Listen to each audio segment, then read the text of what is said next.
안녕하십니까. MBN 뉴스와이드 김만임입니다. 조금 전에 속보가 들어왔는데요.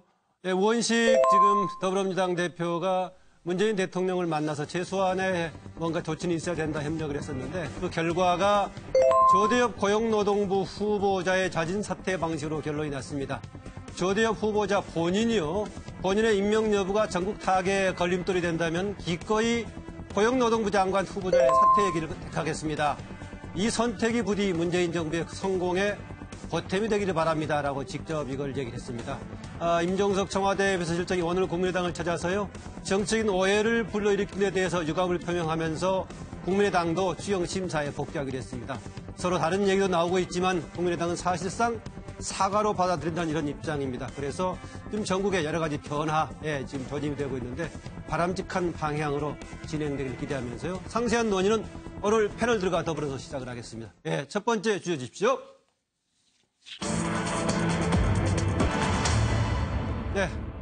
국민의당의 유감 표명 청와대가 직접 나선 이유는 이 내용인데요. 조금 전에 제가 앞서 말씀드렸다시피요. 당을 찾은 임종석 청와대 비서실장, 정무수석과 더불어서 찾았죠. 그래서 국민의당에다가 국민의당은 추경심사 복귀를 선언했고요. 그런데 뒷말이 조금 나오고 있긴 합니다. 그럼에도 불구하고 국민의당은 사실상의 지금 추미애 대표의 발언에 유감 표명한 걸로 받아들인다라고 얘기를 하고 있습니다. 그동안의 논의가 여러 가지 되고 있다가 전국을 타개하기 위해서 임종석 실장과 정무수석 두 사람이 동시에 국민의당을 방문해가지고요. 그동안의 저간의 사정에 대해서 특히 제보 조작 관련해가지고요. 이게 정치적인 오해를 불러일으키게 된 데 대해서 유감 표명을 했다는 얘기입니다. 이게 국민의당 쪽에서는 추미애 대표 발언에 대해서 유감 표명한 걸로 알려졌습니다. 그러나 청와대 쪽에서는 직접적인 추미애 대표 발언에 대해서 대신 사과한 것은 아니다. 대리 사과가 아니다. 최근 여러 가지 정치적 오해를 불러일으킨 데 대해서 유감을 표명한 거다 이런 내용입니다. 내용상으로 봤을 때는 사실상 추미애 대표가 했던 발언에 대해서 뭔가 조금 정치적인 오해를 불러일으킨 데 대해서 사과하는 내용상이 들어있지 않나 이런 얘기입니다. 직접적으로 추미애 대표를 이야기하면 아마 추미애 대표의 입장도 곤란하고 해서 사전에 추미애 대표에게 아마 청와대 쪽에서 양해를 구했다 이런 얘기 하고 있습니다. 이건 나왔을 때 박지원 국민의당 비대위원장 추미애 대표 정치적인 타격을 입었다. 또 박지원 대표 박지원 의원은 추미애 대표를 향해서 언컨트로블한 사람이다. 통제할 수 없는 사람이다. 상당히 상처를 입을 것이다 하면서 여전히 추미애 대표에 대해서 좋지 않은 마음 또 비판적인 발언을 얘기하고 있습니다. 아까 얘기했다시피요. 이 얘기가 나온 다음에 청와대 쪽에서는 임종석 비서실장 정치적인 오해 부른 것에 대한 유감 표명만 했지 유감 표명이 추미애 대표에 대한 대리 사과를 한 것은 아니다. 대신 유감 표명에 대해서 추미애 대표에게 사전에 양해를 구했다. 추미애 대표한 직접적인 사과는 아니다라는 것인데요. 지금 최근에 가장 마지막까지 나온 국민의당 입장을 보면은 사실상 추미애 대표의 발언에 대해서 사과한 것으로 받아들인다 이런 얘기했습니다. 그럼에도 불구하고 같은 내용을 두고 이렇게 서로 말이 다른 이유는 무엇일까 좀 생각을 해볼 수가 있을 것인데요. 첫 번째 질문은 이겁니다. 어쨌든 발언이 증폭되고 갈등을 불러일으킨 것은 추미애 대표의 발언을 시작으로 이렇게 된 건데 청와대가 직접 나서서 이렇게 유감 표명을 하게 된 이유는 무엇일까라는 질문입니다. 자료 보겠습니다. 일자리를 새 정부의 최우선 과제로 놓고 국민들에게 희망을 드리고자 했는데 추경이 아직도 국회에서 잠자고 있는 현재의 상황이 너무나 안타깝습니다. 국회에 다시 한번 요청드립니다. 인사는 인사대로, 추경은 추경대로 논의해 주시기 바랍니다. 좋은 일자리 창출을 위한 더 좋은 방안이 야당에게 있다면 제시해 주시고 여야 간에 협의해 주시기 바랍니다. 임종석 대통령 비서실장이 저와 우리 김동철 원내대표를 찾아왔습니다. 추경이 국민과 국가 경제에 절박하다. 반드시 이번 7월달 국회에서 통과될 수 있도록 좀 해달라 이런 간곡한 요청을 했습니다. 이 대통령 비서실장이 청와대를 대표해서 추미애 발언과 관련된 이와 같은 사실상 사과를 유감으로 표명을 했기 때문에 이 문제와 관련해서 저희 당은 어떤 평가를 할 것인지 의원님 여러분들 의견을 듣고 당론을 결정할 필요가 있어서 원내대표하고 상의를 해가지고 오늘 이렇게 긴급하니 의원총회를 소집했습니다.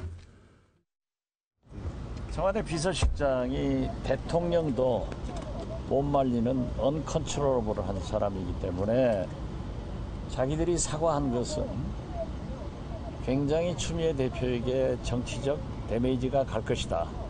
이것으로 이해를 해달라. 그런 설명을 들었습니다. 네, 국회 공전 전국 경색을 풀기 위해서 청와대가 직접 나선 이유는 무엇일까라는 질문입니다. 이재경 교수. 저부터요? 예. 예, 안 풀리고 있으면 지금 문제가 크지 않습니까? 정부가 지금 제대로 정상적으로 출범이 안 되고 있는 상황이지 않습니까? 정부 조직법 문제도 그렇고. 아마 이런 과정에서 여당과 야당이 충돌하는데 그중에서도 국민의당과 아주 심하게 지금 부딪히고 있기 때문에 이 문제를 풀지 않으면 아마 앞으로 절박한 추경이라든가 정부 조직법 문제가 도저히 해결이 안 되고 어제 오찬에서 정세균 국회의장이 얘기한 것처럼 어찌됐든 간에 이후 불문곡직하고 국회가 멈춰서 있고 여당과 정부가 더 큰 책임을 져야 된다 이런 얘기도 있었고 또 여당 내의 중진 의원들도 아마 그런 의견을 전달했고 그래서 이 문제를 풀기 위해서 청와대가 직접 나서야 되는 상황까지 왔고 그래서 아마 유감 표명을 직접 국민의당에 가서 했고 그것이 이제 아마 전국이 풀리는 하나의 계기가 만들어졌다 이렇게 보죠. 네, 서정욱 변호사는요. 저는 이게 대리 사과의 가장 큰 원인은요. 바로 이게 당청 갈등이 첫째 원인을 봅니다. 공식적으로는 대리 사과는 아니었다고 그렇죠. 얘기는 했습니다. 저는 이게 대리 사과로 보는데요. 왜냐하면 이게 당청이 협조가 잘 되면 추미애 대표가 직접 가 사과했겠죠. 근데 대신 청와대 뜻을 의중을 추미애 대표가 계속 거절하니까 그럼 이게 절박한 사람 누굽니까? 바로 이게 국정 운영의 1차 책임은 당이 아니고 청입니다. 이게 대통령이 1차 여당도 책임. 절박하지 않겠어요? 근데 청와대는 더 절박하죠. 공약 일자리. 따라서 이 청와대가 갖고 바로 이 국민의당의 테러 명분을 주기 위해서 국민의당도 이게 청와대는 불만이 없거든요. 따라서 이게 서로 잘 돼서 된 게 이렇게 봅니다. 서양호 소장은요. 네, 저는 강력한 국정개혁 드라이브 걸기 위한 사전 정리 작업이 아닌가 싶은 생각이 듭니다. 일단 청와대가 직접 유감 표명에 사과를 했고 그리고 야당의 요구인 사실상의 수용해서 조대엽 장관, 노동부 장관 후보자를 지명 철회한 것은 바로 향후에 있을 국정개혁을 강력하게 추진하기 위해서 재벌개혁, 검찰개혁, 그리고 국방개혁, 교육개혁, 원자력개혁이라는 중요한 개혁을 더욱더 강도 높게 하기 위해서 사전에 국회에 먼저 양보하고 낮은 자세를 보임으로써 향후 국정개혁의 동력을 확보하기 위한 사전 정리 작업이 아닌가 싶은 생각이 듭니다. 이제 앞으로 야당은 협조하지 않으면 좀 궁색해지지 않을까 그런 생각이 듭니다. 네. 지금 이 정부 조직은 정부 조직법 개편안이 국회를 통과해야 새로운 이제 체계에 따라서 만들 것인데 청와대 조직은 이미 지금 부분적으로 개편을 했지 않습니까? 그러면서 특징 중에 하나가 정무가 좀 잘 가동될 가능성이 있다는 거였죠. 정책실장 체제가 만들어지면서 비서실장 직속으로는 정무라든가 민정 등이 있어가지고 비교적 정무 기능이 강화될 거다라는 것인데 역시 어려운 국면에서는 비서실장과 전병헌 정무수석이 나섰군요. 네, 정기남 소장. 예, 그렇습니다. 기본적으로 정치를 타이밍에 기술 이렇게 얘기도 합니다만 저는 오늘 청와대에서 비서실장과 전병헌 수석이 국민의당 당대표를 찾아간 것은 굉장히 적시타로 볼 수 있다. 그만큼 또 한편으로는 추경은 타임이라는 얘기가 있지 않습니까? 지금 이번 추경이 이번 7월 29일과 7월 18일 날 본회의가 끝나는데 그때 통과된다 하더라도 사실은 이게 총 42일이 열리는 거거든요. 그리고 사실은 추경의 어떤 의미를 자칫 상실할 수밖에 없는 그런 좀 어떻든 절박감이 있었거든요. 그런 절박감이 어떤 야당을 찾고 또 협치를 기본적으로 다시 한번 되새기는 그런 계기를 준 것 같다. 그리고 두 번째는 저는 이번 계기를 통해서 어떤 여당의 역할도 대단히 중요하다. 지금 추미애 당대표가 어떤 국민의당과 굉장히 각이 서 있지 않습니까? 그런 부분에서 청와대가 직접 나서서 여당 역할을 또 대신할 수밖에 없었던 그런 속사정도 있는 것 같고요. 마지막으로 저는 이번 기회를 통해서 국민의당이 이른바 야3당 공조로 갈 것이냐 또 아니면 기본적으로 국정 운영에 있어서 예. 개혁의 어떤 공동 전선에 서도록 할 것이냐 이런 협치 방정식을 어쨌든 청와대와 정부 여당이 한번 다시 고민하게 되는 그런 계기가 됐으면 좋겠다. 뭐 이런 생각입니다. 네, 이번에 그 제보 조작 사건 관련해가지고 갈등이 증폭되기 전까지는 국민의당이 중재적인 입장을 좀 수행하는 그런 위치였는데 그쪽 원점으로 지금 돌아가겠다 말은 좀 그렇게 했지만 어떻게 될지 지켜봐야겠는데요. 예, 김광덕 부장.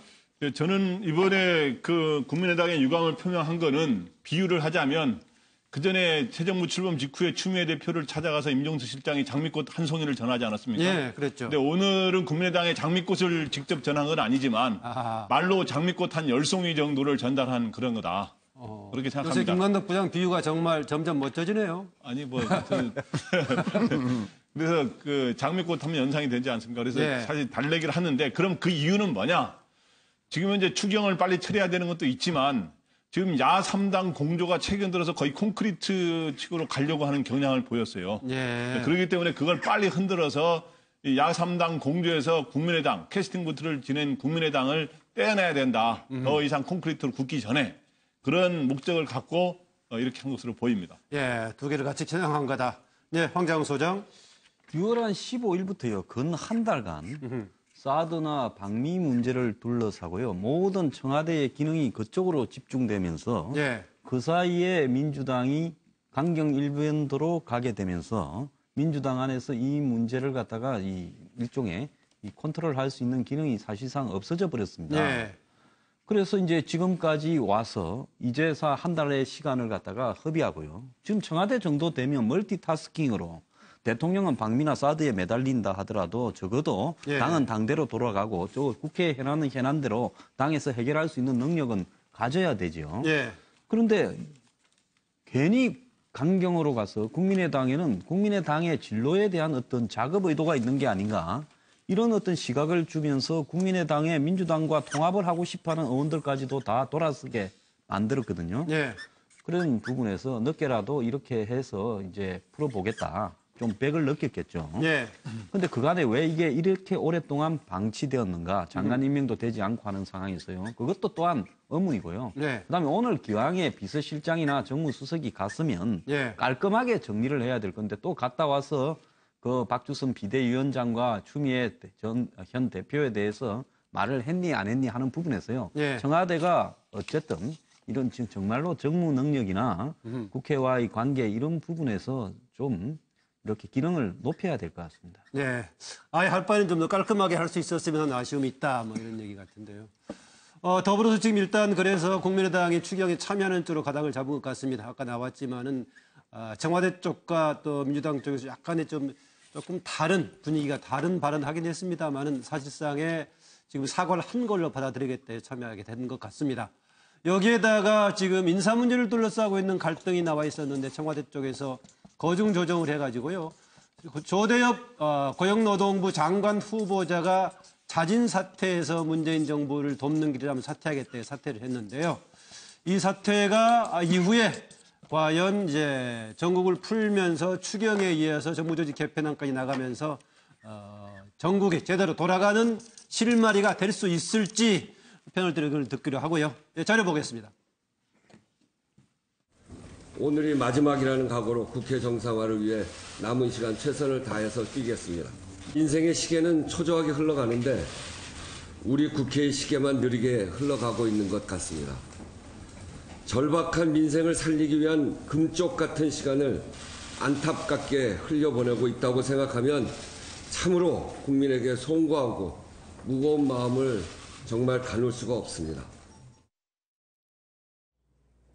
우원식 원내대표는 청와대를 방문하여 대통령을 뵙고 야당의 입장과 당내 의견 등 국회의 종합적 상황을 충분히 설명하였고 대통령께서는 경청하셨습니다. 이 자리에서 우 대표는 시급한 추경과 정부조직법 처리 등 국회를 정상화하기 위한 최소한의 조치를 취해 주실 것을 대통령께 건의드렸습니다. 대통령께서는 숙고하시겠다고 말씀하셨습니다.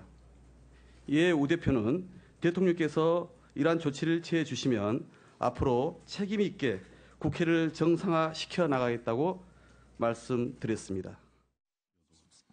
예, 일단 이렇게 조대엽 고용노동부 장관 후보자가 자진 사퇴하는 방식으로 이제 철회가 된 건데요. 이걸 계기로 해서 인사 문제를 비롯한 다른 지금 여러 가지 전국에 걸려있는 갈등 요인들을 풀고 지금 다른 문제로 진전될 수 있을지 패널들의 의견을 듣기로 했습니다. 김광덕 부장이 준비가 됐나요? 네. 오늘 우원식 원내대표가 말한 최소한의 조치 그거 말씀하시는 거죠? 예. 그거는 딱 두 가지입니다. 제가 보기에. 일단 조대엽 고용노동부 장관 후보자의 카드는 포기할 수밖에 없다. 예. 그래서 자진 사퇴라는 형식으로 결론이 난 것 같고요. 예. 그러나 이제 지금 야당이 요구하는 건 두 사람이기 때문에 조대엽 후보자만 갖고는 지금 사실 한국당 같은 데서도 수용하기가 어렵거든요. 예. 그렇기 때문에 특히 그래서 문 대통령이 추가로 인사 문제에 원래 말했던 5대 불가론이라든가 이런 게 지켜지지 못한 거에 대해서 유감 표명을 하는 거로 해서 추가가 있을 거다라고 보고 있군요. 네, 대통령의 유감 표명 이런 거로까지 해서 그래서 그러나 이제 이 국정원 정부 조직은 빨리 제대로 만들어서 가야 된다라고 하는 거를 또 이해를 또 야당한테 설득을 하는 이런 언급을 하면서 야당이 수용을 촉구하는 그렇게 하는데 과연 자유한국당과 바른정당이 어떻게 나올지는 좀 봐야 될 것 같습니다. 그러니까 조대엽 후보자 한 사람의 자진 사퇴뿐만이 아니라 최근에 인사 문제에 관련가지고 문재인 대통령 쪽에서 또 추가적인 뭔가 발언이 있을 거다라고 지금 예상을 하고 있군요. 정기랑 소장. 예, 먼저 하여튼 그 우원식 원내대표의 역할을 평가할 때는 또 평가해야 된다고 생각합니다. 예. 기본적으로 그 G20 그 정상회의를 마치고 돌아와서 사실은 전국의 흐름으로 볼 때는 송영무 또 기본적으로 두 장관 후보자에 대한 문재인 대표가 강행으로 갈 수 있었거든요. 근데 어쨌든 집권 여당의 대표로서 하루 이틀만 시간을 달라 라면서 뭔가 좀 그 임명의 어떤 그 보류 이런 절차를 끌어냈지 않습니까? 거기서 어떤 공간이 좀 만들어지면서 기본적으로 우원식 원내대표가 이번에 어떤 집권 여당 원내대표로서 역할을 할 수 있도록 대통령께 아마 살려달라. 뭐 이런 역할을 좀 원하지 않았을까. 그런 생각이 들고요. 또 역시 그 유인태 정무수석도 얘기했습니다만 두 장관을 다 임명할 경우 여론의 어떤 역풍에 맞을 수 있다라는 그런 충고. 또 정세균 의장 같은 분 어떤 원로지 않습니까? 어떤 협치. 이 출발은 정부 여당에게 더 큰 책임이 있는 것이고 양보하는 데서 출발한다. 뭐 이런 것들이 전체적으로 맞물리면서 어쨌든 간에 이런 어떤 조대엽 후보자 사퇴라고 하는 그런 결과를 만들어내고 그것이 또 협치의 출발로 가는 데서 좋은 어떤 징검다리가 될 것으로 그렇게 생각합니다. 네, 뭐 형식상으로는 자진 사퇴였지만은 사실상 청와대하고 이제 협의해가지고 결론 난 거겠죠. 그동안에 보면은 제 기억으로는 본인하고 상관없이 청와대에서 철회를 했던 경우는 좀 없어 보이긴 합니다. 그래서 사실상은 청와대와 협력 관계로 좀 결정 내린 거다라고 볼 수 있겠습니다. 이 문제가 처음에 2, 3일에 말미를 달라라고 했을 때 자유한국당의 정우택 원내대표 등은 꼼수정치, 술수정치라고 얘기했었는데 조대엽 후보자 자진 사퇴로 해결이 될까요, 황정 소장? 저는 안 될 거라 봅니다. 그렇습니까? 저는 참 이해가 안 가는 게요. 이왕에 한 명을 이렇게 할 바에야 지금 뭐 국민들 중에 상당한 사람들은 조대엽이 그래도 이 송영무 장관 내정자 때문에 좀 나아 보인다라고 이야기하는 사람도 많잖아요. 그렇습니까? 그럼 이왕에 손을 대서 할 바에야 두 명을 깔끔하게 해서 전국 주대력을 갖고 가면서요. 야당들이 이 문제를 가지고 국회를 거부하거나 추경에 비협조하거나 이런 소지를 없애버리면서 가면 될 건데 그 사람을 이 장관할 사람이야 많이 있지 않겠습니까? 그런데 저걸 무슨 흥정하듯이 무슨 어떤 가게에서 흥정하듯이 두 개 부르면 한 개는 깎고 한 개는 가져가는데 한 사람을 남길 명분이 있습니까? 저는 없다고 보거든요. 왜 정치를 이렇게 해가는가에 대해서 이것이 과연 이게 맞는 건가? 저는 좀 생각해 봐야 된다고 봅니다. 야당은요, 이걸로요. 지금 보수 야당들 두 당은 또 협조 안 할 명분을 얻었다고 아마 투쟁으로 났을 겁니다. 뭐 이것만으로 가지고는 상황을 돌파하기는 부족하다라고 황 소장은 이제 보고 있군요. 네, 이재경 교수. 예, 저는 우리 황 소장님하고 조금 다르게 보는데. 저는 이제 정치가 그냥 멈춰 있었던 것은 아니고 그 우원식 대표뿐만 아니라 많은 사람들이 계속 야3당과 접촉을 물밑으로 한 걸로 저는 그렇게 알고 있고요. 이것은 어느 정도 조율된 그 결과의 표현이다. 사실 그 청와대도 큰 결단을 내린 겁니다. 그 대통령이 어찌됐든 간에 야당과 또 많은 그 염려를 해주는 여당의 중진이라든가 특히 정세균 국회의장의 그런 그 고원 이런 부분 등을 종합적으로 판단을 해서 그 야당과도 소통하겠다는 의지를 드러내 보인 하나의 중요한 그 표현으로 읽혀지고요.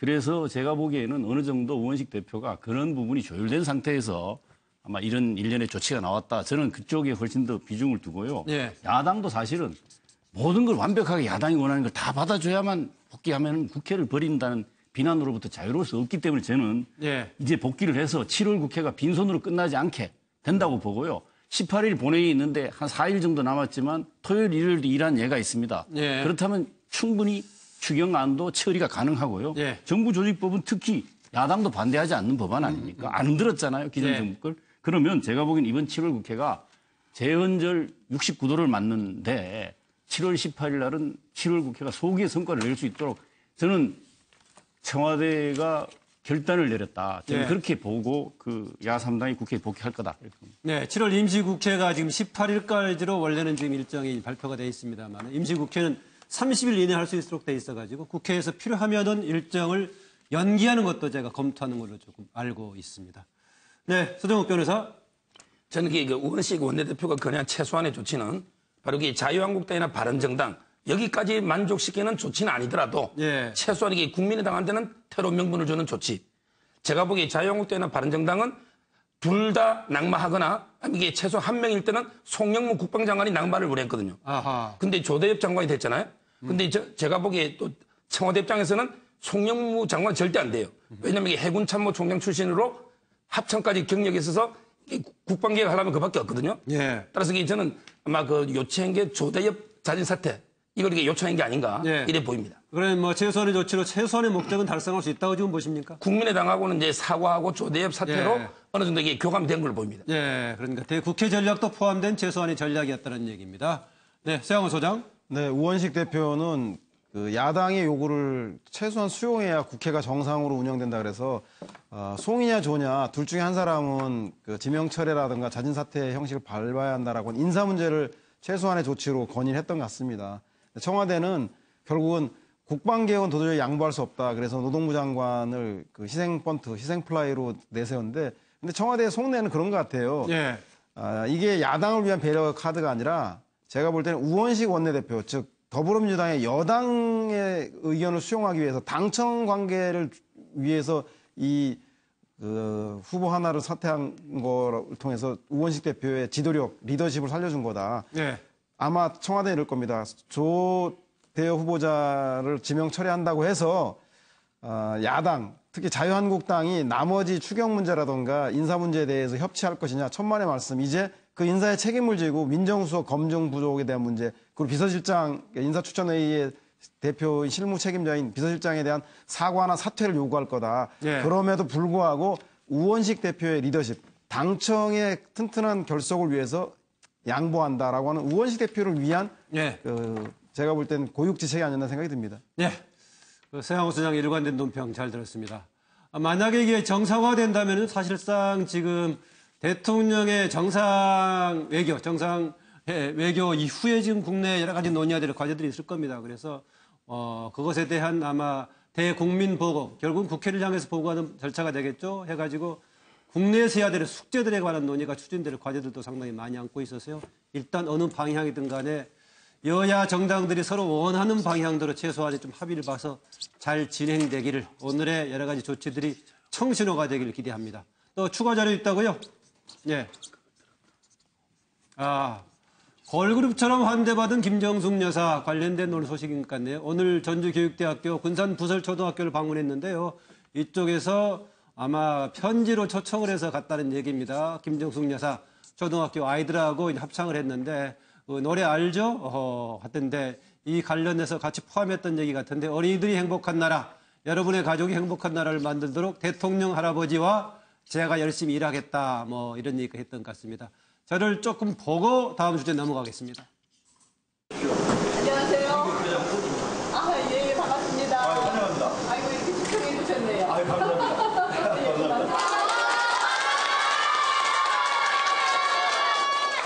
오늘 여사님께서 여러분과의 약속도 지키고 여러분들하고 노래도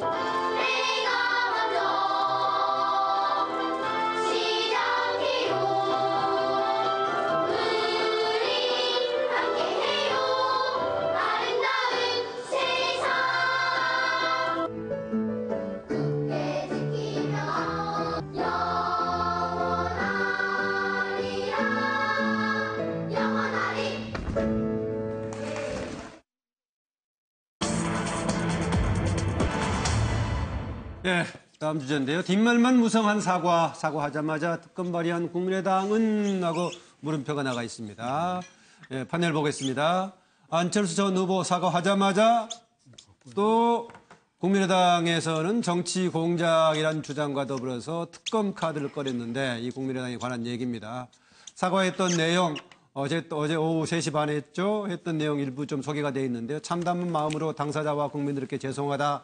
모든 책임은 후보였던 저에게 있습니다. 자숙과 성찰의 시간을 갖겠습니다. 기자들의 책임 묻는 것에 대해서는 그동안에 많은 책임을 져왔다.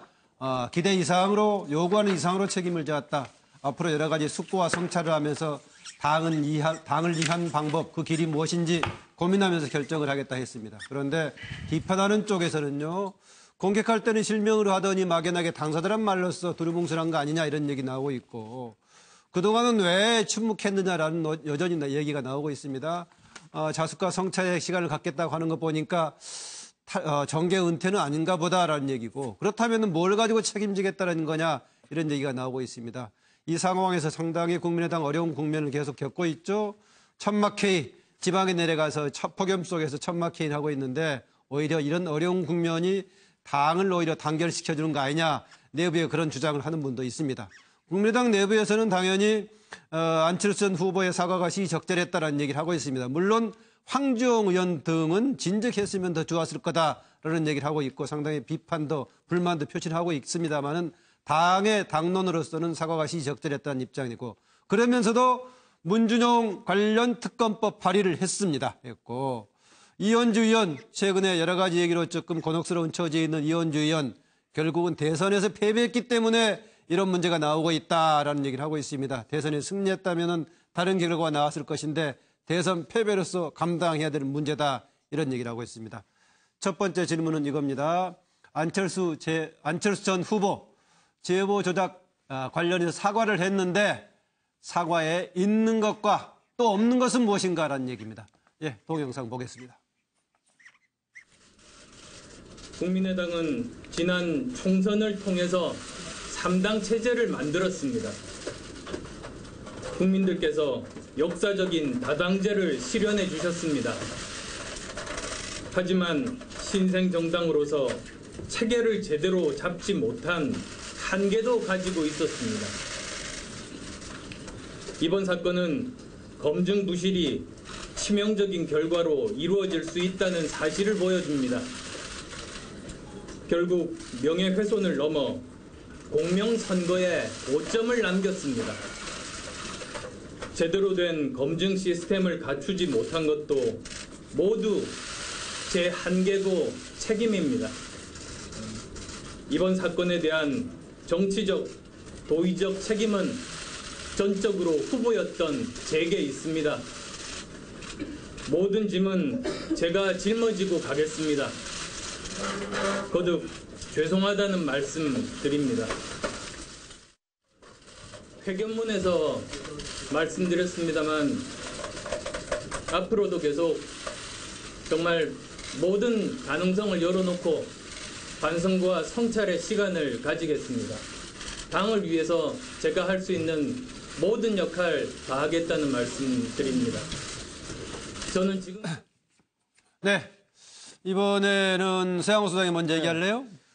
안철수 전 대표는 계속적으로 자기 정치에서 더 이상의 철수는 없다 그랬습니다. 그래서 이번 그 사건을 통해서 국민들은 그 예전에 안철수가 모든 문제를 책임지는 것처럼 정치적이고 도의적인 책임을 질 줄 알았는데 예. 제가 볼 때는 더 이상 철수는 없다라는 것만 남기고 나는 더 이상 정계 은퇴하거나 더 이상의 철수는 없다라는 예. 그 이미 메시지만 남기고 실제 안철수 다음은 이 빨간색이 그 안 후보 네, 원래 안철수의 이름입니까? 이름이고요. 예. 앞이 철수가 철수한다 할 때 철수하지 않겠다고 하는 이미지만 남기고 안철수 다음은 사라져서 국민들에게 더 이상 새정치의 안철수를 전달할 수 없었던 예. 정말로 미흡했던 사과가 아니었나 생각이 듭니다. 네, 이번엔 서정욱 변호사요. 저는 이게 그 사과를 보면서 한마디로 이게 책임지겠다는 뭔가 이게 의진이 있어요. 제가 보기엔 나름대로 저는 진정성을 인정합니다. 예. 그러기에 책임질 방법이 없어요. 왜냐하면 이게 옛날에는 당대표 사퇴도 했죠. 그다음에 의원직은 이미 사퇴했잖아요. 선거 때. 예. 그럼 이게 남아있는 게 정경태밖에 없잖아요. 예. 근데 그건 제가 보기 가혹해요. 저는 이게 안철수 후보가 잘 나갈 때 옛날에 예. 그들에게 비판을 많이 했어요. 예. 근데 저는 지금은 격려의 말을 해주고 싶습니다. 격려해주고 왜냐하면 이게 싶다. 위기는 기회이기 때문에 예. 반드시 이게 초심으로 돌아가서 다시 이게 성공한 정치인으로 남기를 예. 우리에게 격려 발언을 해주고 싶습니다. 예, 철저하게 책임 방법이 없다. 조사까지 교정을 해줬네요. 가에서 2로. 예. 김관덕 부장. 예, 저는 그 있는 거는 사과는 분명히 있어요. 고개 숙여서 사과를 했습니다. 예. 그 사과 저 옆에 그린 그 사과를 그렸는데요. 예. 그거하고 같은 사과는 아닙니다만은 예. 사과는 분명히 있고 예. 철수는 없다라는 걸 분명히 봐요. 철수가 말하자면 성이 정계 안 씨니까는요. 예. 예, 그러니까 안철수잖아요. 예, 예. 정계에서 은퇴하는 그런 철수는 없다. 예, 나는 강철수다라고 앞으로도 계속 그렇게 가겠다. 그러면 뭐 지금 조금 논리적으로 쓴 것 같은 서정욱 변호사와 같은 내용이네요. 구체적인 방법이 네, 좀 없다. 앞에는 없다라는 걸 또 있다라고 해서 아주 어렵게 설명하는데 네. 철수가 없는 거고요. 그래서 또 다시 말하면 굉장히 책임을 모든 정치적 도덕적 책임을 진다 그랬는데 구체적 책임이 없어요. 그것도 없다. 그래서 그러다 보니까 뭐 2% 부족한 것 같기도 하고 예. 뭐 10% 부족한 것 같기도 하고 그냥 뭔가 부족하고 미흡한 부족하다. 예, 그래서 이제 서정욱 변호사는 방법이 없다 하려고 해도 뭐 이런 차원 얘기 같고요. 황장 소장.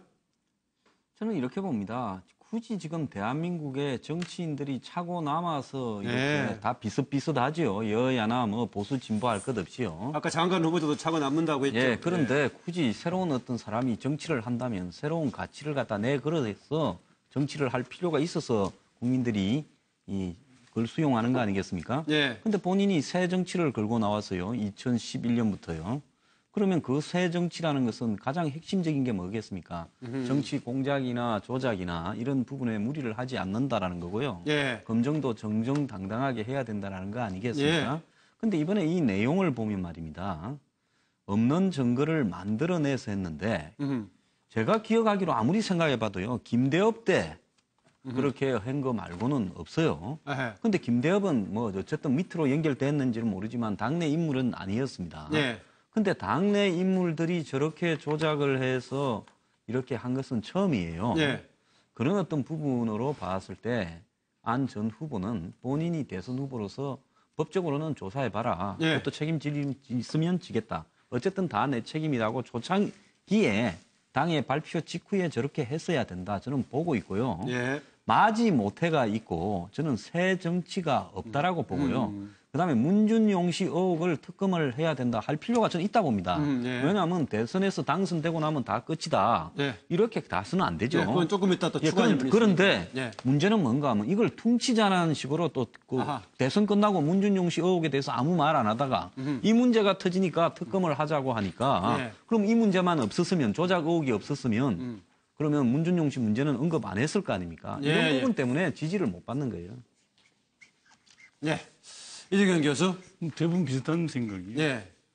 저는 그 기자회견 어제 보면서 느낀 게 정치를 지속하겠다는 강력한 의지가 느껴졌어요.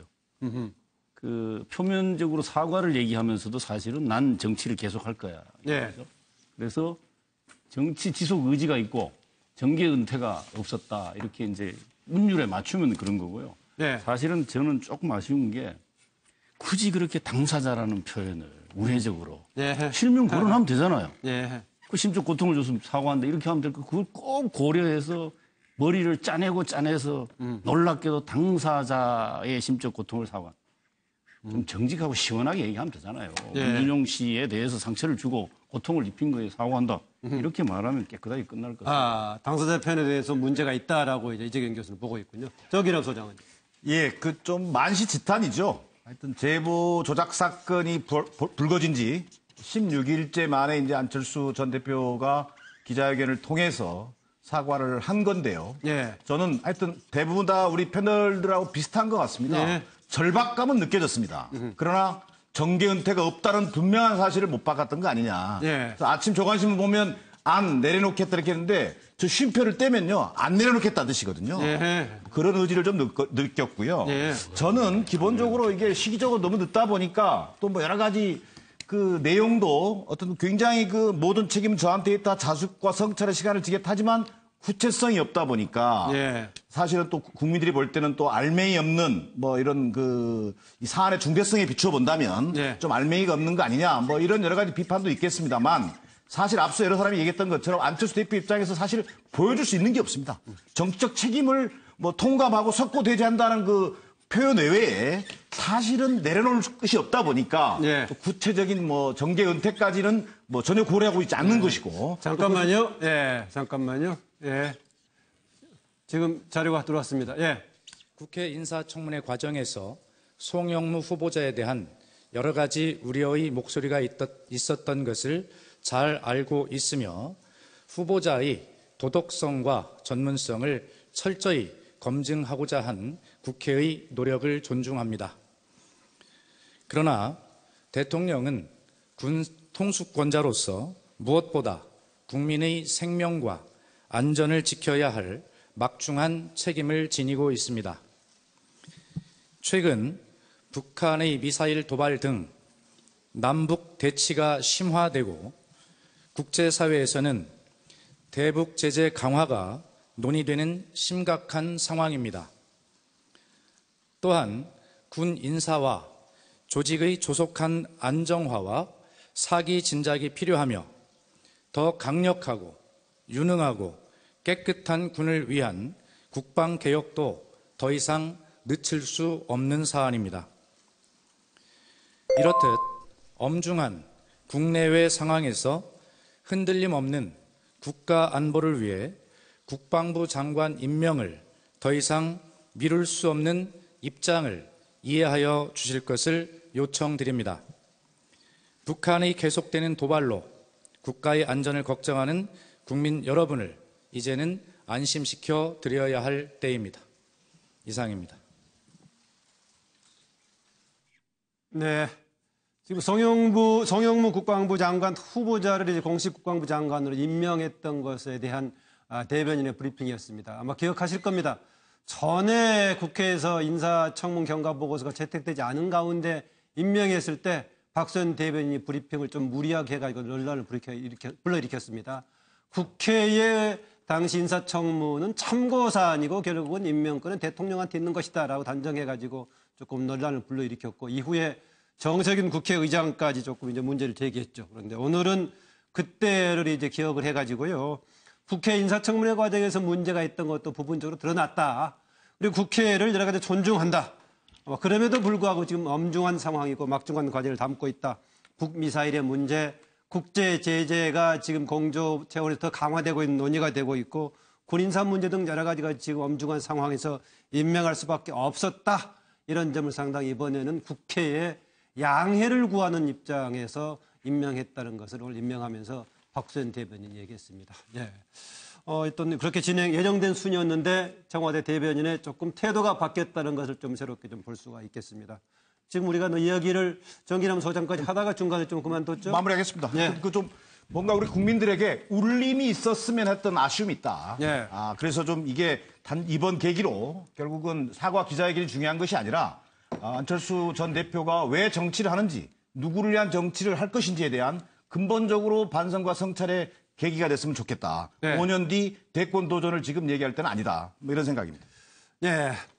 아까 판넬의 큰 제목이 이렇게 돼 있죠. 안 사과하자마자 특검 카드 꺼낸 국민의당인데 이렇게 맞불로 나오는 것에 대해서 패널들은 어떤 생각을 가지고 있는가 이런 질문인데요. 또 여기에 보면은요.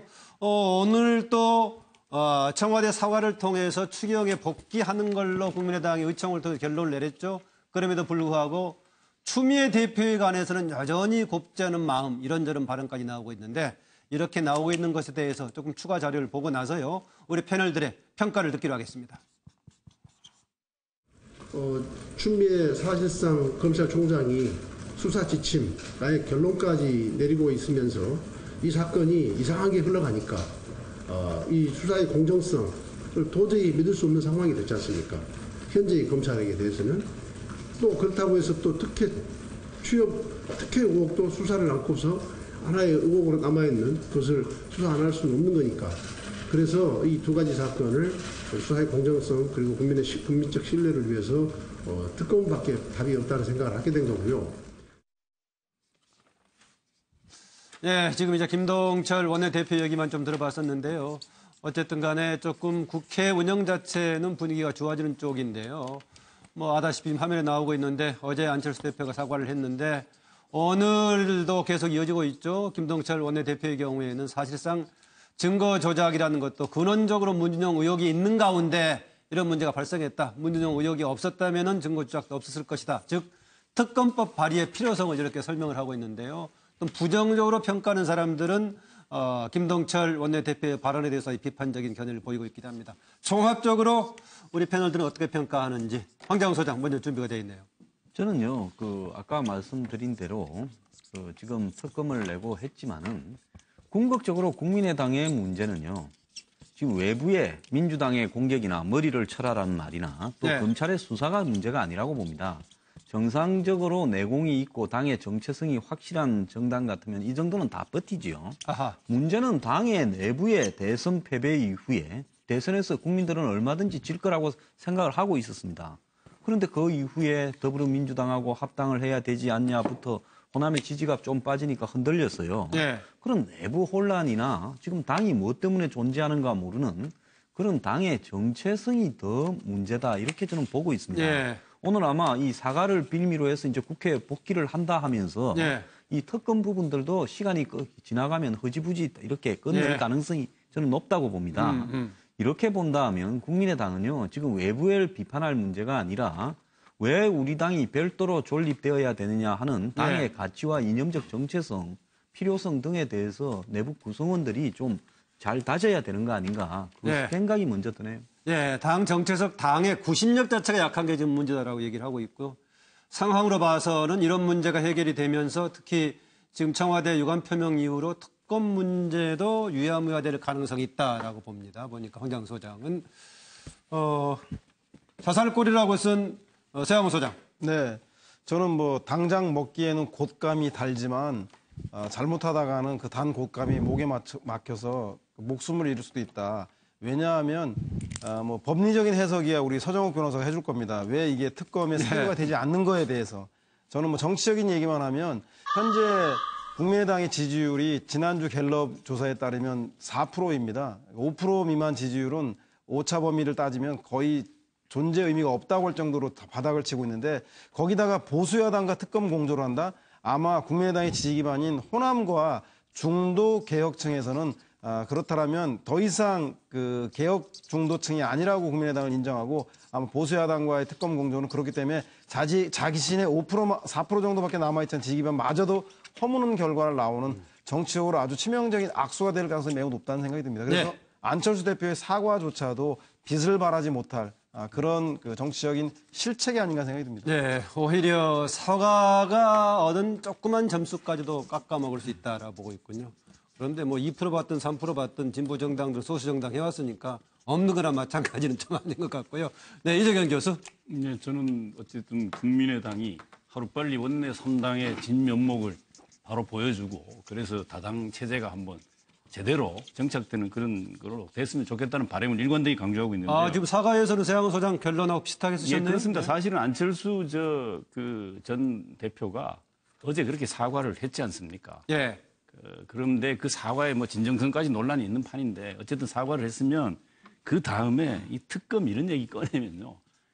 잘못하면 썩은 사과가 될 수도 있어요. 예. 그러니까 사과의 의미를 완전히 훼손시킬 우려가 있기 때문에 또 뭐 정치적으로 오늘 뭐 시계열로 보면 타이밍이 뭐 딱 촘촘하게 짜보면 먼저 좀 아마 김동철 원내대표가 특검 얘기하셨는데 예. 그 후에 또 청와대의 여러 가지 결단이나 또 그 와서 직접 방문해서 만나서 사과하고 이런 점들을 감안해 보면 이런 뭐 특검이 법률적으로 성립한다 안 한다 이런 뭐 논란도 있을 뿐만 아니라 이것은 자칫하면 또 정치 공세로 비춰질 거니까 하루빨리 저는 그 국민의당이 이 문제로부터 벗어나서 전당대회 체제를 갖춰서 새로 정비를 하고 그리고 국회 내에서는 원내 3당의 모습을 바로 찾기 위해서라도 특검 공세는 안 하는 게 좋겠다 이렇게 생각합니다. 예, 정기남 소장. 뭐 대충 비슷한 의견인 것 같습니다만 사과는 사라지고 결국 특검만 남는 그런 좀 우를 범한 건 아닌지 그러다 보니까 안철수 대표는 책임을 통감한다고 했는데 또 우리 박수선 비대위원장께서는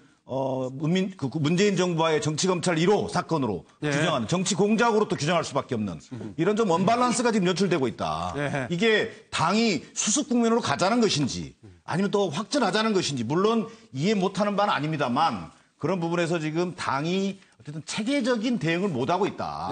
이게 조작 사건도 엄중한 일이었지만 조작 사건 이후에 당의 대응 체계가 근본적으로 좀 재점검돼야 되지 않겠는가 뭐 이런 생각이 좀 들었고요. 안철수 대표의 사과를 계기로 사실 국민의당은 이번 그 제보 조작 사건은 검찰과 법원에 맡기고 다시 어떻게 보면 국정의 한 축으로서 국정과 민생을 챙기는데 그냥 쿨하게 턴해서 자기 역할을 하는 모습을 통해서 다시 국민들로부터 지지를 얻어나가는 그런 과정이 필요하지 않겠는가 이런 생각입니다. 네, 서정욱 변호사. 저는 법적으로 이게 좀 말씀드리면요. 사실 이게 특검은 어떤 과거의 진실을 규명하는 위원회가 아니고요. 특검 이게 수사기관이에요. 그럼 이게 수사라는 건 항상 이게 처벌, 공소를 전제로 하는 게 수사입니다. 근데 문준용 씨 특혜는 제가 보기에 7년, 업무방해이기 때문에 7년, 이거 2006년도 사건이에요. 따라서 이게 절대 처벌이 불가능한 과거의 의혹에 불과하거든요. 따라서 이게 공소자기 가능성 자체가 없기 때문에 안 되는 주장입니다, 법적으로. 법적으로 안 되는 주장이다. 그렇죠. 그래서 한마디로 하면 바로 이게 물타기로는 당 재건이 어렵다. 정말 이게 진심의 어떤 반성, 제가 보기에 꼬리를 자르거나 또 이게 머리를 숨기거나 이게 아니고요. 뼈를 깎아야 돼요. 그래서 이 국민의당은 뼈를 깎는 황골탈퇴. 그래야만 이게 재건이 됩니다. 어쨌든 간에 지금 이제 물타기 전략으로는 당 재건 어렵다는 지적은 거의 공의 좀 하고 있는 것 같습니다. 공소시효 관련은 이런 문제를 제기하니까 중간에 뭐 자료 폐기라든가 등등은 공소시효 안에 범위에 들어온다. 뭐 이런 또 이제 다른 해석도 하긴 하던데. 김광욱 부장. 저는 그 어제 오늘 사이에 시시각각 물밑에서 정치권의 움직임이 계속 있고 있어서 뭐 사실 어저께 거로 다시 설명하기가 좀 어려운데요. 그러니까 어저께 문준정 특검을 맞불로 제시하지 않았습니까? 발의를 어제 했죠. 어저께 했는데 오늘 청와대가 유감을 표명한 이후로 저는 저 특검 주장은 자연스럽게 사라질 가능성이 높다. 이렇게 보이고 그러다 보면 국민의당에 대해서 이제 어느 캐스팅 보트를 쥐는 당이 이제 어느 쪽으로 가느냐, 여권 쪽으로 가느냐, 야당 역할을 하는 쪽으로 가느냐, 그때그때 바뀌겠습니다만은 이렇게 자꾸 이 정치권이라는 게 이게 예측 가능성이 중요하거든요. 신뢰를 하기 위해서는. 자꾸 이 예측 불가의 정당처럼 비춰져 가지고 정체성이 혼란이 되는 그런 우려를 범할 수 있지 않을까, 국민의당이. 저는 그렇게 생각합니다. 지금 보니까 거의 뭐 지금 비슷한 결론이 좀 가능성이 있어 보이긴 한데요. 오늘 뭐 두 가지 사안이 발생했죠. 청와대 유감 표명해가지고 일단은 추경 심사에는 복귀하겠다 국민당이 의견을 표명을 했고 또 두 사람 인사에 대해서 한 사람은 지금 자진 사퇴하는 방식 또 한 사람에 대해서는 임명을 불가피하게 했다는 청와대 양해 이런 사안이 발생했기 때문에 같이 변수가 돼가지고 특검 문제도 유동적이다. 당분간 이렇게 보는 게 조금 합리적이지 않나 생각을 합니다. 다음 주제 넘어갑니다. 자유한국당 유석춘 살생부의 때 아닌 극우 논쟁까지 이런 주제입니다. 판넬을 보죠. 혁신전권진 유석춘, 이제 당 혁신위원장이니까 이런 표현을 한 건데요. 철학 없는 의원 명단 무슨 철학? 혁신위원장 하기 전에 지난해에 전체 52명에 관한 것을 발표를 했는데요. 그중에 현역으로 다시 남은 사람이 25명이랍니다. 지난해 작성했을 때는 52명이었는데 그중에서 이번에 다시 국회의원으로 다시 입성한 사람들이 25명인데 그중에서 현재 자유한국당 소속은 18명, 바른정당 소속 7명인데요. 이런 문제가 나왔을 때 홍준표 대표는 그건 학자 때 쓴 것이다라는 얘기를 하고 있고요. 홍준표 대표뿐만이 아니라 이 명단에 들어가 있는 나경원 의원의 경우도 그때는 혁신위원장 하기 전에 학자 때 한 것이다. 그러니까 시민운동하면서 한 거다라는 것인데 그런데 유석춘 혁신위원장은 철학 없는 현 생각엔 지금도 변함이 없다라는 것인데 그 기준은 뭐냐? 보수정당의 정체성이 없는 인물들이다 이런 얘기했습니다. 여기에는 지금 현재 당 지도부에서 중요 직책을 맡고 있는 원내대표, 최고위원, 사무총장, 대표, 비서실장 당직을 맡고 있는 사람들이 들어있습니다. 바른정당에 있다가 자유한국당으로 다시 복당을 했던 장제원 의원 이런 상황을 보면서 자유한국당에 복당했던 것을 정치 인생의 최대 오점이다. 자기는 목적했던 바는 자유한국당을 혁신해서 제대로 보수를 자리 잡게 하고 바른정당과 통합을 하려고 했었는데 이 둘 다 안 된다면은 다른 결단을 내리겠다 이런 얘기하고 있습니다. 이런 가운데 바른정당 소속의 갑자기 이름 생각이 안 나네. 하태경 의원. 하태경 의원 사진 보고 지금 제가 순간 이름이 그랬습니다. 홍준표 대표가 극우 논쟁에서 유석춘은 극우가 아니다라고 얘기하고 있으니까 오히려 홍준표 대표가 맥카시를 빌려가지고 홍카시다 이런 얘기했습니다. 유석춘과 극우 쌍둥이다 이런 얘기하고 있는데 어쨌든 간에 유석춘 교수가 혁신위원장으로 임명이 되면서 새로운 논란을 좀 불러일으키고 있는데요. 첫 번째 질문은 이겁니다. 유석춘 혁신위원장이 철학 없는 국회의원들에 대해서 지금 이른바 리스트를 만들었는데 이 철학 없는 국회의원이란 기준은 과연 무엇일까라는 질문입니다. 자료 보겠습니다. 여러분 제주도민 여러분들이 이번 그 박근혜 대통령 탄핵 사태에 대처하면서 이 고영태 일당의 국정농단 이 현실을 좀 직시하시고 나라를 구하는 일에 앞장서시는 것에 큰 감명을 받았고요. 부디 제주도민을 포함한 전국에서 태극기 집회의 물결이 불같이 일어나서 헌법재판소가 탄핵 결정을 기각하는 데 도움을 주시길 바랍니다. 이 자리에 제가 오기까지 홍 대표님이랑 몇 번 뵀습니다. 몇 번 뵙고 처음에는 완곡하게 그리고 마지막에는 어느 정도 그 단호하게 제가 할 수 있는 일의 범위와 제가 하고자 하는 것 또 그것이 당과 대표의 어떤 철학과 맞는지 하는 것을 확인했고요. 그게 어느 정도 합의가 돼서 이 자리에 왔습니다. 구체적으로는 어떤 얘기 하셨는지? 구체적으로는 제가 일로 보여드리겠습니다. 지금까지의 활동이 정당이 추구하는 가치에 맞지 않는 사람들이 있기 때문에 그 사람들이 문제 제기를 당해야겠죠. 자유한국당은 대한민국 우파 시민사회, 우파 진영을 대표하는 정당이고 원내 100석 이상을 갖고 있는 중요한 진지입니다. 이 진지에 가치를 추구하지 않고 이익을 추구하는 사람들이 모여 있어서 오늘날 우파가 괴멸했다고 저는 생각을 하고. 네, 우파 정당이 추구하고 있는 가치를 제대로 정립이 안 돼 있고 자기 이익만 추구하는 사람들을 두고 얘기한다라고 했었는데 그런 지금 유석춘 자유한국당 혁신위원장이 얘기한 철학 없는 국회의원이라는 기준에 대해서 지금 어떤 의미를 담고 하는 발언인가에 대한 이야기입니다. 황장훈 소장이 먼저 하고 싶다고 했죠? 예, 지난 정권에 아마 좀 비협조적인 그때 새누리당 의원, 여당 의원을 이야기하는 것 같고요. 흔히 이제 비판적으로 강남 좌파 같은 의원이라 이렇게 말하는 건데요. 그런데 정당이 추구하는 가치가 결정이 될 때 민주적인 논의를 통해서 결정이 되어야 즉 가치가 이익이 아니게 되죠.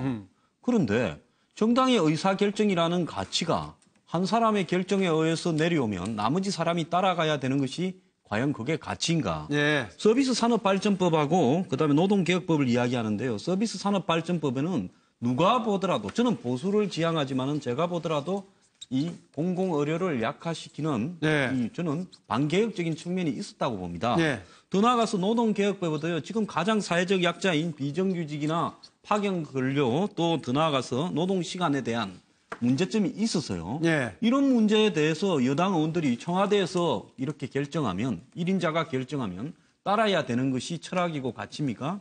그건 아니죠. 어떻게 혁신위원장이 저런 말씀을 하실 수 있습니까? 그래서 저는 뭔가를 이 시대의 보수의 가치에 대한 상당한 착각에서 나온 발언이 아닌가 이렇게 생각합니다. 지금 공천을 할 수 있는 그 선거 시기도 아닌데 인적인 기준을 가지고 혁신을 하겠다는 것이 과연 어떻게 할 수 있을런지는 하여튼 모르겠는데요. 계속 혁신 대상이라고 지금 혁신위원장을 얘기하고 있습니다. 이재경 교수. 정말 뭘 혁신하겠다는지 우선 안 와닿고요. 그 얘기하는 모든 기준이 다 이념 얘기입니다. 이게 시대에 걸맞는 맞는지 도저히 납득 안 됩니다. 그러니까 이분이 얘기하니까 앞으로 이 행동 일로서 보여주겠다고 얘기하고 뭘 준비했는지가 없어요. 그러니까 딱 얘기하는 게 그거지 않습니까? 이념적 기준으로 철학 없는 의원을 이분이 그렇게 얘기했어요. 이념 편향적인 야당 의원이 발의한 법안에 서명한 사람. 네. 이게 작년 5월이에요. 얘기하는 게. 그다음에 이념적으로 무정부적인 행태를 보이고 이념 백치 정당을 만드는데 주범 또는 공범의 역할을 한 사람. 이게 이분이 얘기하는 기준이에요. 근데 시운 2명이나 넣었어요, 거기. 아니, 그러니까 그게 대표적으로 서청원 누굽니까? 박근혜 전 대통령의 그 아주 뭐 그 진영의 좌장이라고 불리는데. 네. 현재 원내대표인 정우택, 그리고 중진 의원 나경원, 홍문표 지금 사무총장, 네. 홍준표 대표의 비서실장인 염동열 의원, 그리고 이제 바른정당의 그 대선 후보였던 유승민 의원. 이런 사람들이 다 지금 앞서 말한 그 이념적 기준에 부합하지 않는. 네. 근데 이분은 이런 사람들에 대해서 한때 학자로서 말한 게 아니라 지금도 소신이 똑같다고 얘기하는 것 같은데, 이념. 네. 정말 시대에 안 맞는 분이 지금 뭐를 혁신하겠다는 건지 저는 도저히 아마 국민들이 납득을 하기 어렵고 저는 또 뭐 개인적으로 납득이 좀 안 되는 앞으로 일로 보여준다고 하니까 지켜볼 일이긴 합니다만 걱정입니다. 네, 제가 봤을 때는 기존에 나왔던 뭐 친박이니 뭐 이런 개념하고도 좀 기준이 확실치도 않은 것 같고 또 같은 보수당 내부에서도 보수의 강도에 따른 구분도 아닌 것 같고 좀 애매하긴 합니다만은 또 유혁신위원장이 본인 나름대로 했다고 하니까 정기남 선생님 어떻게 보세요? 이념적으로 무장된 뭐 혁신위원장님의 뜻이니까 저희가 어떻게 잘 알 수 있겠습니까만은 저는 좀 시점을 달리해서라도 기준을 좀 다르게 봤으면 좋겠다. 지금 이제 발언한 시점은 작년 총선 직후 5월이지 않습니까? 네. 그러긴 하지만 총선 반성했던 얘기죠. 그렇죠. 총선 반성했던 얘기긴 하지만 저는 좀 각도를 달리해가지고 저는 그 우리 유석춘 교수께서 하신 말씀 중에 좀 황당하기도 하고 좀 이해하기 어려웠던 것이 박근혜 탄핵이 억울하다. 또 태극기 집회는 대한민국 법 체계를 수호하는 의병 활동이었다. 뭐 이런 표현을 써요. 그리고 25명을 지칭했던 그것이 과거의 일이긴 합니다만 뭐 무정견, 무소신, 무이념의 의원들을 지칭한 것이다. 뭐 이렇게 얘기하고 있는데 저는 기본적으로 이 혁신을 하겠다는 보수 정당의 혁신을 하겠다고 나서신 분이 인식이 이런 수준이라면 과연 이 보수 혁신의 방향이 거꾸로 가는 건 아닌지 좀 우려스럽기 짝이 없다. 저는 이번 기회에 이 혁신이라고 이 보수에 대한 마지막 저는 기대라고 생각합니다. 지금 비참할 정도로 추락한 이 보수를 다시 살리는 길은 정말 환골탈태, 다시 말해서 또 자기 혁신 이것이 해야지 방향이 이렇게 가면 저는 앞으로 자유한국당 홍준표 대표 많은 국민들이 볼 수 있을지 잘 모르겠습니다. 현재보다 훨씬 더 약화되면서 소멸될 수도 있다라는 얘기까지 하는 것 같은데요. 그건 좀 두고 봐야겠고요. 네, 세강호 소장. 네, 저희 고등학교 윤리 시간에 이론론에 대해서 배웠습니다. 세계를 하나의 관점으로만 환원시켜서 해석하는. 그래서 빠지기 쉬운 게 교조주의인데 아마 이분은 극우라고 하는 이론론적 세계관, 철학이라고 물어봐서 제가 철학적으로 대답한 건데 하여튼 극우 이론론적 세계관을 가지고 있는 사람 아닌가 그래서 실제로 친박도 여기 포함된 거 보면 현실 정치를 전혀 이해하거나 하지 않고 강단에서 그야말로 백면서생적 문제의식만 가지고 그 극우를 규정한 거 우파. 홍준표 대표가 극우 아니다라고 하는데 그건 어떻게 보세요? 제가 보기엔 뭐 그 문제에 대해서는 이분이 탄핵에 대한 보편적 헌법 가치에 대해서도 저도 부정하고 그리고 반공, 안보, 이념에만 천착하는 걸로 봐서 제가 볼 때는 국민들이 볼 때는 극우가 반드시 맞는 극우라는 생각이 들고요. 홍준표 대표가 극우라고 아니라는 얘기는 다음 질문에 홍준표와 장제원의 극우 기준이 나와 있으니까요. 그때 가서 자세히 말씀드리도록 하고. 그건 뭐 내일 제가 질문하기로 하고요. 그런가요? 아무튼 그래서 제가 볼 때는 홍준표 대표에게는 이분이 극우가 아니라 새로운 친홍을 만드는 친홍계를 만드는 사람으로 비칠지 모르겠지만 친홍계를 만들 수단과 창으로 비치지 몰라도 국민들에게는 정당의 기본 이념조차인 서로에 대한 차이를 존중하는 것에 대해서도 인정하지 못하는 극우 이론론적 세계관을 가진 사람은 대단히 민주주의를 파괴하는 위험천만한 사람이라는 생각이 듭니다. 그래서 뭐 하태경 의원이 뭐 메카시에 빗대가지고 홍카시와 같이 가는 쌍둥이가 아니냐 뭐 이렇게 얘기를 했군요. 김광득 부장. 그래서 철학 없는 국회의원의 기준을 아까 여러 가지를 나열했는데 그중에 가장 핵심이 야당이 발의한 그 이념 관련한 법안, 그 동조 지수가 높은 사람들을 뽑아냈다 이런 건데 야당에 동조하면 그렇게 되고 철학 없는 국회의원이 되군요. 그 당시 여당이 일대니까요. 지금 야당은 아닙니다. 당시에요, 그러니까. 그래서 근데 보면은 뭐 친박, 비박, 그 다음에 범친박 이런 관계 없이 고루 다 들어갔어요. 아까도 이야기했지만 뭐 정우택 지금 원내대표뿐만 아니라 나경원 의원, 그다음에 유승민 의원도 들어갔고요. 뭐 다 들어가 있는데 그래서 근데 이런 사고로는 보수의 혁신이 제대로 된 방향으로 절대 갈 수가 없다. 그런 우려를 하게 되는데 왜 그러냐? 유석춘 위원장이 된 이후의 발언을 보면 일단 탄핵이 억울하다 그래서 탄핵이 뭔가 잘못됐다고 그랬잖아요. 어쨌든 헌법재판소에서 우리나라 최고의 재판부인 헌법재판소에서 결정을 나왔기 때문에 이거를 부인하는 것은 법치주의에 어긋나는 문제가 돼 있는 거고. 또 하나는 지금 현재 이 법안 발의라는 거는 발의한 거에 대해 찬성하고 반대하고 이런 거는 지금 현재 과거에 당론 투표를 많이 했지만 앞으로는 대의민주주의가 제대로 되려면은 자유투표를 크로스 보팅을 할 수 있어야 된다는 주장이 많지 않습니까? 그런 점에서도 그런 크로스 보팅을 사실상 막는 그러한 사고를 갖고 있기 때문에 여러 가지 보수 혁신과는 거꾸로 하는 그런 우려를 낳을 수 있다. 그렇게 생각합니다. 서동욱 변호사. 저는 이게 유석춘 위원장이 그 말하는 철학 없는 뜻은요. 바로 이게 그 어떤 법안 중에서 노동개혁이라든지 그리고 경제 활성화법 이렇게 보수 법안은 반대하면서 근데 그게 아니고 이제 약자 보호나 경제 평등 이렇게 진보 법안은 찬성하는 이런 분들을 철학 없는 의라고 표현하는 걸로 보이는데 근데 저는 이 말을 하고 싶어요. 이런 분들에게 철학이 없는 게 아니고 철학이 다른 겁니다. 예를 들어 유승민 의원 안보는 보수지만 이게 경제는 진보잖아요. 이게 철학이 없습니까? 철학이 다른 거죠. 굉장히 철학적인 발언이시네요. 지금. 그래서 저는 유석춘 위원장의 말씀이 아주 잘못됐다 봅니다. 철학적으로 좀 분석을 해줬습니다. 지금 서로 간의 정치적인 사안에 대한 지금 시각이 다른 것을 가지고 철학이 없다고 했다는 마지막 지적이네요. 아까 얘기했던 장제원 의원의 혁신 논쟁과 극우 논쟁을 조금 더 다뤘으면 하는데 그건 나중에 하기로 하고요. 다음 주제 넘어갑니다. 대가성 없었다. 박근영 전 이사장이 어디서 많이 듣던 소리. 이것은 뭐 박근혜 전 대통령 재판에서 많이 나왔던 얘기죠. 판넬 보겠습니다. 나란히 법정선 박근영 자매 운명은 뭐 서로 다른 이유로 지금 법정에 선 거죠. 박근영 씨가 사기 혐의로 본인은 아니라고 지금 주장하고 있습니다만 1억 관련해 가지고요. 이렇게 갔는데 제 법정에 출두해서 왔다 갔다 하면서 오늘 오전에 언니가 주 사회재판으로 인권유린을 당하고 있다. 본인도 부모님 명예와 가르침대로 살아왔는데 이런 구설수에 올라야 죄송합니다라는 거고 본인은 1억 원을 받았지만 그것은 대가성으로 뭐 받은 것은 아니다. 빌린 거다라는 얘기입니다. 대가성 없다는 데 강조를 하고 있습니다.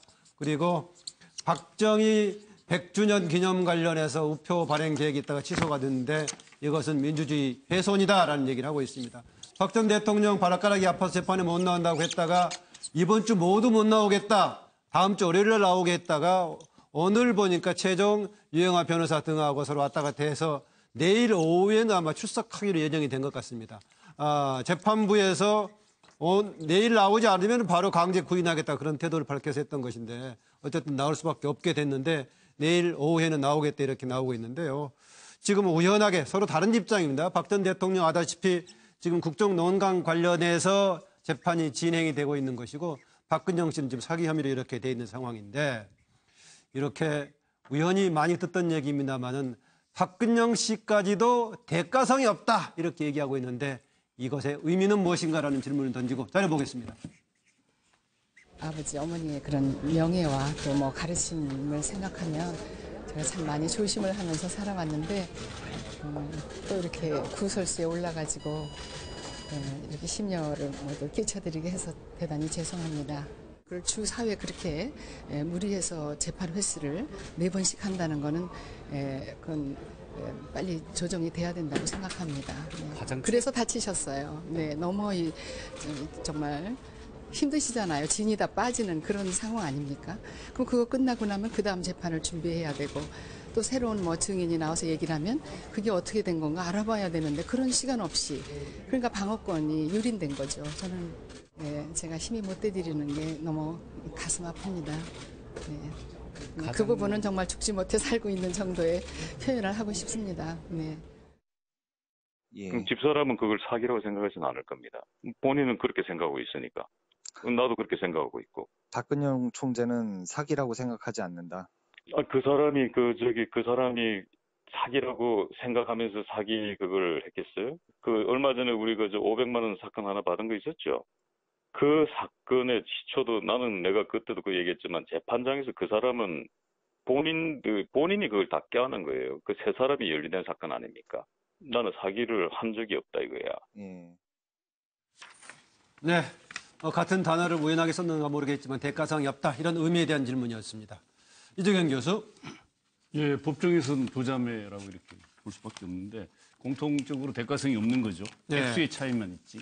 이게 참 안타까운 일이기도 하고 답답한 일이기도 하고 화가 나는 일이기도 한데 안타깝습니다. 예. 당연히 이 뭐 대가성 없다 이거 의미라고 하는 것은 본인이 죄가 없다는 걸 말하려고 하는 거였겠고요. 저는 그것보다가 최근 그 일본의 또 시사 주간지 8월호에 박근영 씨가 또 인터뷰하면서 거의 망언에 가까운 얘기를 또 했습니까? 했습니다. 전에 했던 건 논란 말고요. 정말 화가 예. 납니다. 화가 나. 예, 탄핵은 배후에 북한이 있다라고 얘기했고 예. 천황을 왜 일왕이라고 부르는 것은 틀렸다. 그리고 위안부 그 일본 사과 요구 그만둬야 한다. 일본의 예. 시사주간지 8월호에 그 지금 그 하나다라고 하는 8월호랍니다. 예.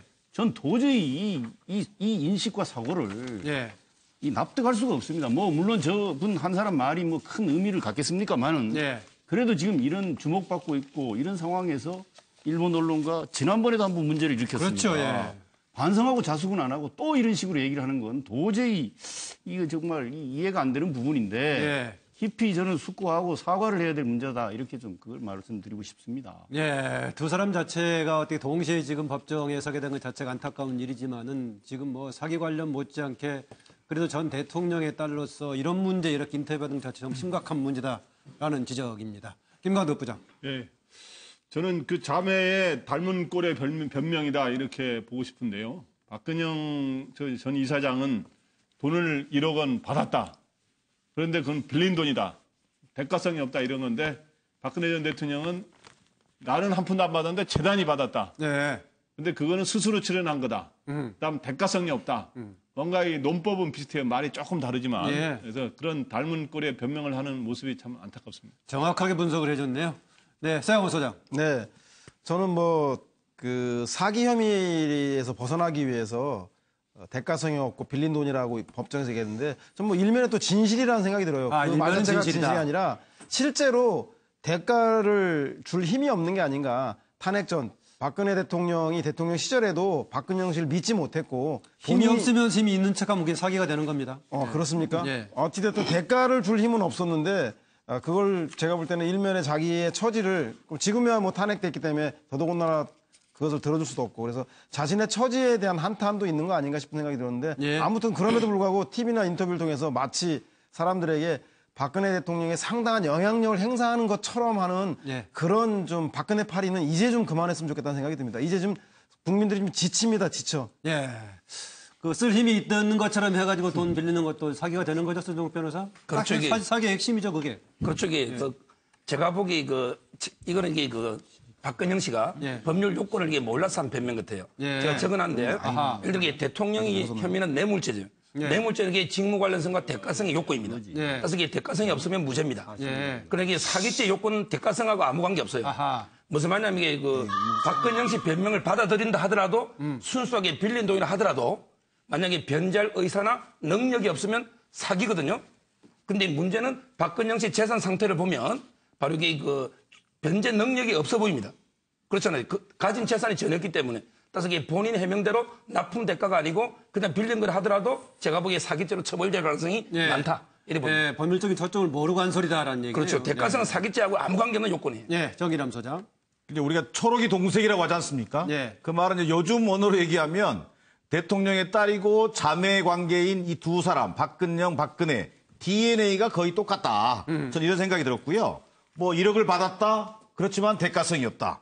뭐 그리고 또 심지어는 또 오늘 본인의 재판에 가서 그 박근혜 전 대통령에 대해서 무죄다. 즉시 석방해야 된다. 예. 또 뭐 주사회 재판하는 것은 이건 뭐 인권 유린이다. 예. 뭐 이런 얘기하는 거 봐서는 기본적으로 DNA조차 박근영, 박근혜 전 대통령 같은 사람들이구나.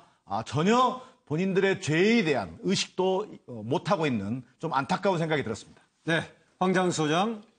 저는 저 두 분이요. 세상에 살아가는 목적이, 주요한 목적이 부친의 업적을 갖다가 이렇게 국민들에게 알리고 이렇게 한다. 이게 이 삶의 주요 목적이었다고 봅니다. 박 전 대통령 그런 표현을 했죠. 예, 그런데 이런 어떤 자녀들 둘이서 부친의 업적을 흐린다. 저는 박정희 전 대통령이 과도 있지만은 공이 더 많다고 생각을 합니다. 그런데 자녀들이 지금 나서서 아무리 생활이 어렵다 하더라도 저런 일을 해서는 될 것인가? 또 대통령까지 되어서 전임 대통령이었던 부친의 업적을 허려서는 될 것인가? 이런 부분에서요. 정말 어떻게 하는 것이 자신들이 그렇게 존경하고 또 이 대단한 위대한 가치로 떠받들던 부친의 업적을 빛나게 하는 것인가 좀 생각을 해야 될 거라고 봅니다. 네. 그 박 전 대통령이 월화 이틀 동안 재판에 불출석했다가 또 오늘 내일 불출석을 얘기하면서 건강상 이유로 얘기를 하고 다음 주 월요일쯤에는 참석할 수 있겠다 이런 얘기했죠. 그래서 재판부에서 건강 상태를 확인했는데 참석을 못할 정도는 아니다. 출석해라. 참석하지 않으면은 절차에 따라서 형사소송법 절차에 따라서 강제 구인도 할 수 있다는 것을 얘기를 했습니다. 그러다 보니까 유영하 변호사가 급고 다시 구치소에 가서 설득을 했는데 어떻게 해가지고 내일부터는 출석을 하겠다 결론 났습니다. 그동안에는 휠체어를 타고 다녔는데 월요일쯤에는 출석할 수 있을 게다 이런 정도 얘기를 했었고요. 그런데 재판부에서 판단했을 때는 정말로 거동이 불편할 정도는 아니다. 거동을 못할 정도는 아니다라는 얘기였습니다. 그래서 그쪽에 구치소 얘기도 듣고 의료진의 판단도 같이 들어서 했는데 그래서 결국은 유영하 변호사가 다시 가서 결론을 내렸는데 내일 오후에 나오겠다는 것입니다. 유영하 변호사 과연 어떻게 설득했을까라는 질문입니다. 네, 황장훈 소장. 네, 저는 뭐 유영하 변호사가 이렇게 안 나가는 것이 불리할 수 있다 이렇게 설득을 했을 수 있다고 봅니다. 네. 근데요, 이 전직 대통령입니다. 이 정치적으로 지금 주 4일 재판을 하는 문제가 이 본인의 체력으로 감당할 수 없을 만큼 고통을 주고 있다고 주장하는 측이 있어요. 그리고 최근에 이 박근혜 전 대통령의 행동을 둘러싸고 좀 이상 행동을 보인다 이런 이야기도 또 누군가 하고 있습니다. 그렇기 때문에 저는 이런 문제들이 자꾸 누적되면요. 나중에 이 비본질이 본질을 가릴 수 있기 때문에 지금 건강 상태가 어떤지 검찰과 재판부가 좀 합의를 했어요. 정밀하게 좀 체크를 하고 또 주 4일 재판을 받는 것이 현재의 건강 상태에 적합한가에 대해서 한번 정리를 하고 가야지 이걸 서로 간에 다른 이야기를 하면서 계속 가는 것은요. 나중에 재판의 정당성을 훼손할 수도 있는 문제가 발생할 수도 있다는 걸 이야기하고 싶습니다. 뭐 상당히 일리가 있어 보이네요. 건강을 정밀하게 체크해가지고 거기 합당한 것을 할 필요도 있다라는 의견도 좀 합당해 보이긴 합니다. 김광덕 부장님 먼저 하실래요? 네. 요번에 하여튼 발목이 하여튼 발이 아프다 그래서 발가락이 아프다 그래서 안 나가는 것으로 충분히 여러 가지 주 사회 재판에 나가기 어렵다라고 하는 의지는 보였으니까 나가야 됩니다. 왜 그러냐 두 가지 이유인데 지금 유영하 변호사 얘기죠. 지금 유영하 변호사 얘기가 계속 이번 주까지 계속 안 나가면 어차피 강제 구인이 당해서 나가게 된다. 그러니 내일은 나가야 됩니다. 또 하나는 어차피 이게 정치 재판이라고 주장하고 있지 않습니까? 본인들은. 그렇기 때문에 여론을 신경 써야 되는데 여론이 급격히 악화될 수 있다. 이 두 가지 점을 내세워서 빨리 조속히 재판장에 가야 됩니다. 법적으로 강제 구인 당할 수밖에 없고 또 그렇게 했을 땐 오히려 여론에서 오히려 역풍이 분다. 그렇기 때문에 나가야 된다라고 설득했을 거다. 이런 얘기네요. 네, 법률가인 서정욱 변호사. 저는 이게 제가 똑같은 결론인데요. 바로 이게 가장 큰 원인은요. 6개월 이게 만기 출소 전략. 예를 들어 이게 6개월이 지나면 바로 이게 불구속 상태 재판이 되잖아요. 10월 17일인가 그렇다고. 그래서 이게 시간을 좀 끈다. 제가 보기에 불출석할 정도로 건강이 나쁜 건 아니거든요. 여기 대해서 이게 국민의 여론이 상당히 나빠지고 있어요. 그럼 이게 재판이 불리하잖아요. 그게 아마 첫째 설득이고 두 번째는 이게 바로 재판부에서 강제 구인하겠다. 그러니까 이게 두 가지가 생각이 똑같습니다. 그 불출석할 정도의 거동을 못할 정도는 아니다라는 게 지금 재판부의 판단인데 아까 황장 소장 얘기한 대로 재판부의 그 정도 판단이면 되게 이제 의료적인 판단은 있지 않는가 하는데 더 정밀하다면은 할 필요가 있다라는 얘기 같습니다. 네, 이정현 교수. 네, 뭐 비슷한 얘기 아니겠습니까? 그 재판부가 서울구치소의 의료과장이 보내온 상태 보고서라는 게 있답니다. 지금 건강 상태 보고서를 볼 때 검토를 해보니까 거동이 곤란할 정도는 아니다. 이런 부분에 대한 그 얘기를 유영하 변호사한테 얘기하고 빨리 가서 내일 출석하도록 하라고 그래서 법정에 그 신문 과정에 있던 유영하 변호사를 급히 가지 않습니까?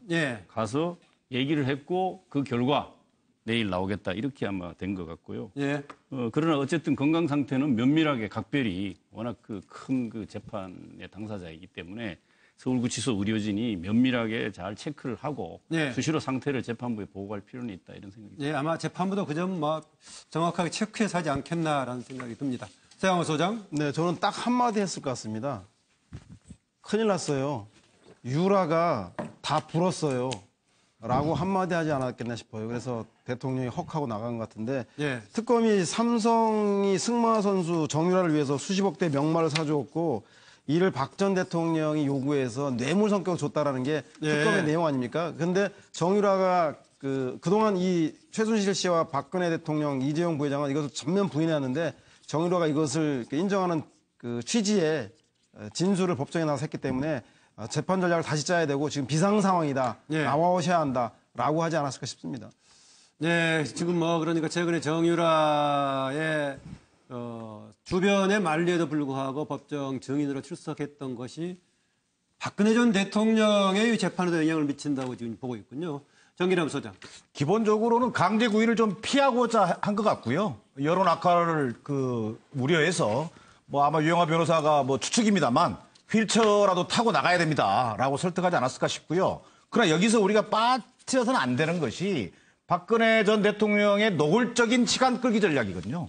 기본적으로 구속 만기 시한까지 가서 뭔가 이 불구속 재판을 받겠다라고 하는 전략인데 그 부분에 대해서는 좀 이후 재판부에서도 잘 판단하겠습니다만 강제 구인을 통해서라도 또 직권으로 증인 신청을 이렇게 한다든지 또 이렇게 출석을 시킬 수 있도록 해서 재판을 원활하게 마무리해 가는 것이 필요하다. 이런 생각입니다. 예, 이 부분 이렇게 정리하기로 하고요.